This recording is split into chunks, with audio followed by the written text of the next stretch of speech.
Chef Huma की तरफ से आप सबको बहुत बहुत खुशामदीद। आज मैं बना रही हूँ निहारी, बीफ निहारी।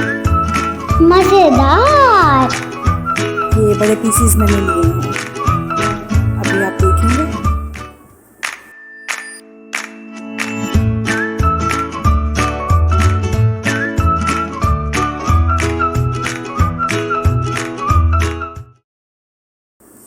तमाम अज्जा मौजूद हैं, आप नोट कर लीजिएगा मसालों के जो मैंने लिए हैं। ये सब लेना है हमें और इसको बारीक बिल्कुल पीस लेना है। गोश्त मैंने 1 किलो लिया है, बड़े पीसेस लिए हैं मैंने, 4 बड़े पीसेस करवा लिए थे बोनलेस। ऑयल मैंने डाल दिया था, अब मैं ये पीसेस इसमें डाल रही हूँ। चंद पीसेस मेरे पास थे बॉन्ग के, तो वो मैंने इसमें डाल दिए। ठीक से हमें गोश्त को फ्राई करना है। इस तरह कर लेते हैं तो ज़रा ज़्यादा अच्छा बनता है, इसलिए कि एक स्मेल होती है, एक बिसान कह लीजिए गोश्त में होती है, वो निकल जाती है। कुछ पानी भी होता है, वो भी निकल जाता है। अदरक लहसुन ऐड किया है मैंने 3 चम्मच। Please like and subscribe my channel. Thank you for watching.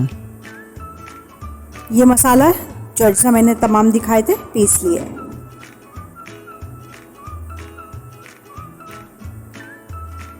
ये तमाम तकरीबन 5 चम्मच थे, भर कर मैंने डाले 1 किलो गोश्त में। अब हम इसे भी फ्राई करेंगे ठीक से।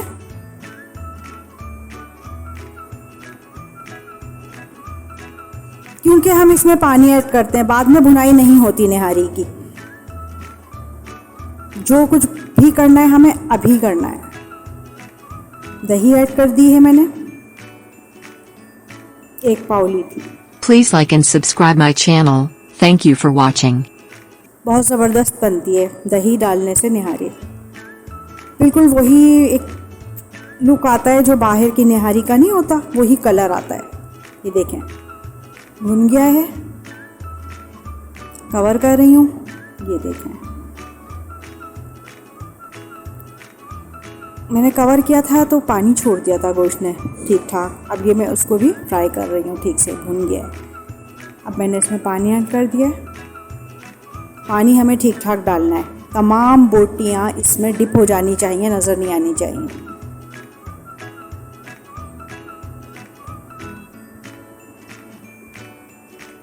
इसलिए बाद में हमें आटा डालना होता है इसमें, तो वो खुद ठीक हो जाता है।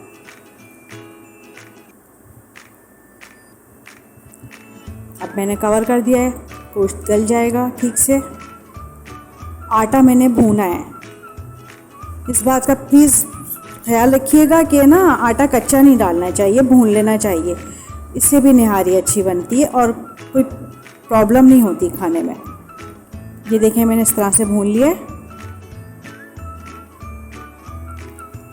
अब मैं इसमें पानी ऐड करूँगी, ठीक से इसको एक बैटर बना लूँगी इसका।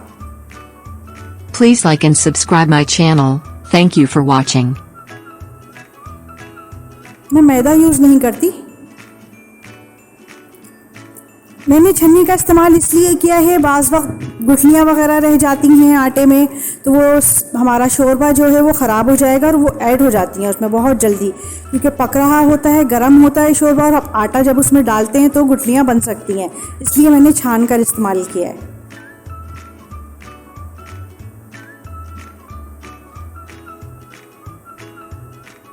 ठीक से हमारा सालन बन रहा है, पक रहा है। प्याज भी मैंने ब्राउन की है, साथ में नहीं डाली थी।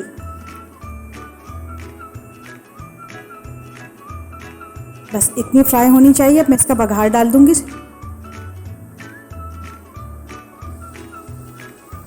Please like and subscribe my channel. Thank you for watching. पहले मैंने आटा डाला था, उसके बाद प्याज का बघार डाल दिया है, फिर कवर कर दिया।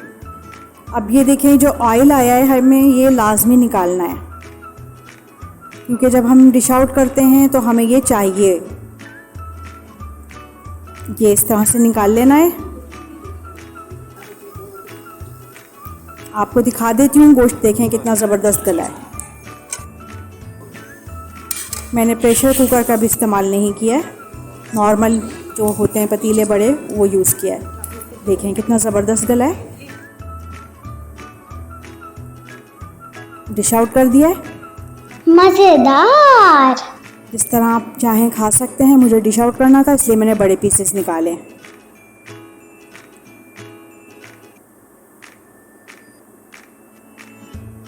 आप उसको कट कीजिए, प्लेटों में निकालें, डिश में निकालें, बोटियों को इसी तरह अच्छी लगती हैं। रियल बिल्कुल जायका भी वही होता है और बिल्कुल वही लुक आती है जो बाहर की निहारी की होती है। ज़रूर ट्राई कीजिएगा।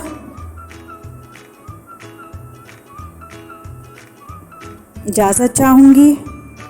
अल्लाह हाफिज़। Please like and subscribe my channel. Thank you for watching.